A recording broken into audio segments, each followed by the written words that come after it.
বৃষ্টির মৌসুম, রাস্তাঘাট খুব সুন্দর, ভালো লাগছে। সামনেই শিলাবতী সেতু রয়েছে।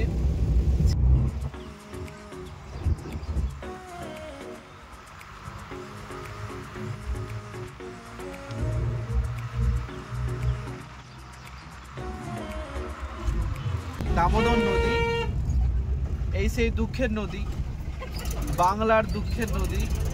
কেন কি এই নদীতে আগে প্রচুর বন্যা হতো। গুড মর্নিং সবাইকে। আজকে আবারও একটি নতুন ভিডিও নিয়ে আমি হাজির হয়ে গেছি। আজকের ভিডিওটা কোনো টাইপের হতে চলেছে। আজকের ভিডিওতে পাঁশকুড়া টু দুর্গাপুরতে আপনারা জানেন দুর্গাপুর ব্যারেল রয়েছে এবং দুর্গাপুর একটি খুব ভালো সিটি। আজকের ভিডিওতে আমরা পাঁশকুড়া থেকে দুর্গাপুর বাই সড়ক পথে আমরা যাত্রা করতে চলেছি। টাইম লাগবে প্রায় 4.5 ঘন্টার কাছাকাছি এবং পাঁশকুড়া থেকে দুর্গাপুর প্রায় 190 কিলোমিটার আশেপাশে রয়েছে। তো আমরা মারুতি গাড়ি বুক করে নিয়েছি এবং এই মারুতি গাড়ি করে আমরা পাঁশকুড়া থেকে দুর্গাপুর যাব এবং পথে রাস্তাঘাট এবং পথে বিভিন্ন মন্দির ও অন্যান্য জিনিসপত্র আপনাদের আমি দেখাবো। তো চলুন আজকে ভিডিওটি শুরু করছি।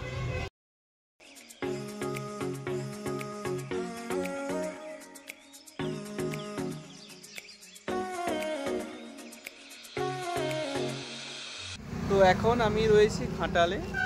ঘাটাল আপনারা জানেন দেবের জায়গা, দেবের শহর। সেই ঘাটালের রাজকুমার রয়েছি, ঘাটালে রয়েছি এবং ফ্যামিলি রয়েছে। চলো একটু পরিচয় করে দিই, আপনার হয়তো পরিচয় হননি। মেঘলার ওয়েদার এবং আমরা গাড়ির মধ্যেই মাখিয়ে নিয়েছি চপ, মুড়ি, শসা এবং এ মাখাচ্ছে পেঁয়াজ।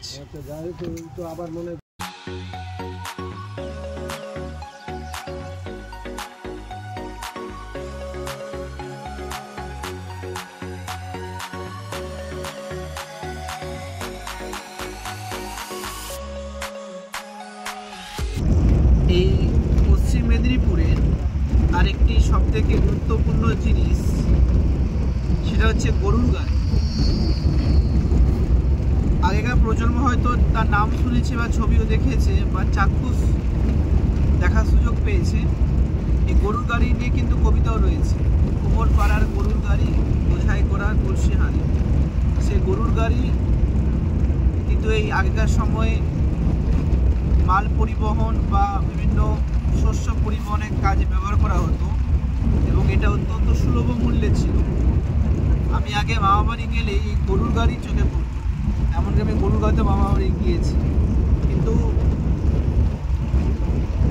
এত দ্রুত বদলে গেল, সে গরুর গাড়ি আর দেখা পেলাম না। কেন বিজ্ঞানের ছোঁয়ায় কিন্তু সব কিছু বদলে গেছে।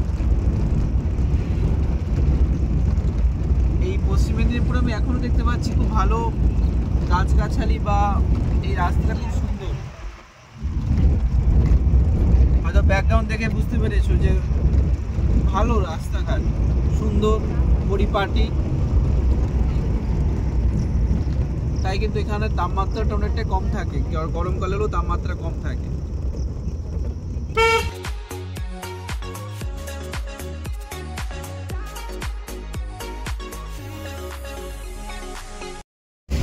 পাঁশকুড়া থেকে দুর্গাপুর এখনো অবধি আমরা গড়বেতার কাছাকাছি রয়েছি এবং এই গড়বেতা যেমন সুন্দর তেমনই কিন্তু একদম স্কেচ পেন দিয়ে আঁকা একটি শহর।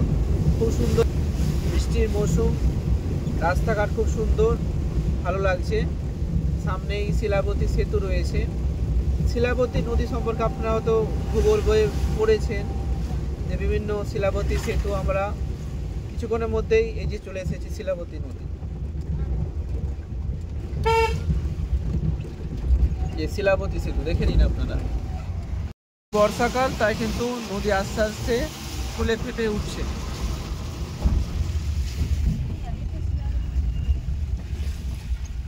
পাঁশকুড়া থেকে আজকে আমাদের দুর্গাপুর যাত্রা। আমি এখন রয়েছি চন্দ্রকোনা রোড থেকে একটু এগিয়ে এবং এই পশ্চিম মেদিনীপুরে হচ্ছে আপনারা যদি যারা কলকাতা বা তার আশেপাশে থাকেন, এই পশ্চিম মেদিনীপুরে অনেক মাটির কাঁচা বাড়ি রয়েছে, যে কাঁচা বাড়িগুলো বাংলার ঐতিহ্যকে ধরে রাখে, যেটা অবশ্যই একটি গর্বের জিনিস। এবং আরেকটা জিনিস এখানে বিখ্যাত, সেটি হচ্ছে এখানকার আলু উৎপাদন দিক থেকে পশ্চিম মেদিনীপুর যথেষ্ট অনেকটা এগিয়ে রয়েছে। এবং যেহেতু পশ্চিম মেদিনীপুরের আশেপাশে বর্ধমান বা বাঁকুড়া বা পূর্ব মেদিনীপুর যেহেতু কাছাকাছি ডিস্ট্রিক্ট থাকার জন্য এখানে আলুর রপ্তানিটা খুব ভালো হয়। এবং যখন আলুর দাম থাকে না, তখন এখানকার মানুষদের যে দুর্দশা বা কখনো বন্যা হলে কিন্তু অনেকটা তারা ক্ষয়ক্ষতির মধ্যে পড়ে। এটা আমার জানা রয়েছে, কারণ এখানে আমার কাছাকাছি মামা বাড়ি রয়েছে। তো এখন পশ্চিম মেদিনীপুরে রয়েছে, পাঁশকুড়া থেকে দুর্গাপুর যাওয়ার জন্য প্রায় সড়ক পথে NH-16 টাইম লাগে, প্রায় 4 ঘন্টা থেকে 4.5 ঘন্টার কাছাকাছি। এবং দূরত্ব রয়েছে প্রায় 170 কিলোমিটার কাছাকাছি। এই দেখুন আবার একটা কাঁচা বাড়ি দেখতে পাচ্ছেন হয়তো। তো পাঁশকুড়া থেকে দুর্গাপুর যাওয়ার যে সড়ক পথটা আপনারা অবশ্যই এনজয় করুন। এবং এখানকার রাস্তাঘাট আগের থেকে অনেকটাই সুন্দর হয়েছে, পিচ রাস্তা রয়েছে। এবং যেহেতু এখন তো বর্ষাকাল, তো গাছে কিন্তু সবুজেই একাকার। আপনারা এখানে বাইক নিয়ে আসুন কিংবা আপনারা প্রাইভেট কার নিয়ে আসুন, সাবধানে কিন্তু গাড়িটা চালাবেন। এখানে রাস্তা খারাপ থাকা সত্ত্বেও অনেকটাই রাস্তার মধ্যে বাম্পার রয়েছে। যেহেতু বাম্পার আমাদের গাড়ি চালানোর জন্য ভালো, তবে রাস্তা কিন্তু খুবই খারাপ কিছু কিছু জায়গায়। বাঁকুড়া 48 কিলোমিটার, দুর্গাপুর কৃষ্ণপুর প্রায় 70 কিলোমিটার কাছাকাছি রয়েছে।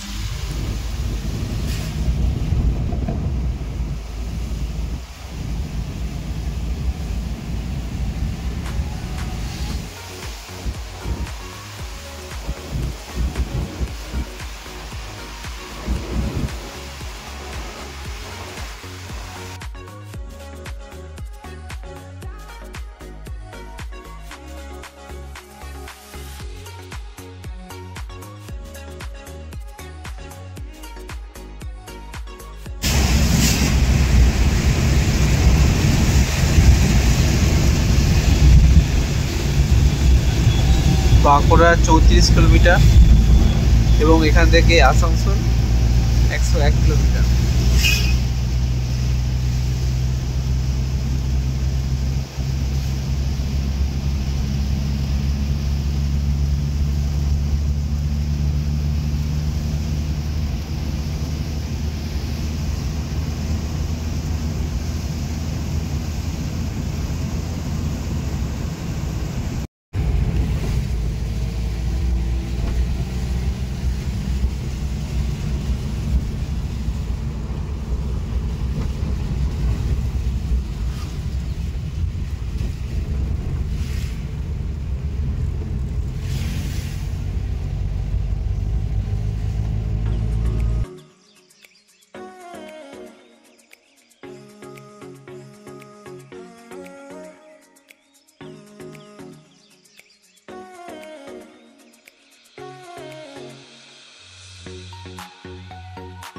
রয়েছে এখন বাঁকুড়াতে রয়েছি এবং এইটা দুর্গাপুর ব্যারেল বা ব্যারেজ। তো এটা নদীর নাম হচ্ছে দামোদর নদী। এই সেই দুঃখের নদী, বাংলার দুঃখের নদী। কেন কি এই নদীতে আগে প্রচুর বন্যা হতো, কিন্তু তারপরে বিভিন্ন আধুনিক বা ব্যারেল দেওয়ার পর কিন্তু আর নদীতে বন্যা হয় না। এখন এই নদীতে জল কৃষির কাজে বা অন্যান্য জলবিদ্যুৎ উৎপাদনের কাজে ব্যবহার করা হয়। আচ্ছা, এই নদীর কিন্তু উৎপত্তিস্থল ঝাড়খণ্ড, ছোটনাগপুর মালভূমি স্থল থেকে কিন্তু এই দামোদর নদী উৎপত্তি লাভ করেছে এবং এখান থেকে জলবিদ্যুৎ উৎপাদন বা কৃষির কাজে ব্যবহার করা হয়। এখন যেহেতু বর্ষাকাল, নদীতে ভালোই জল রয়েছে।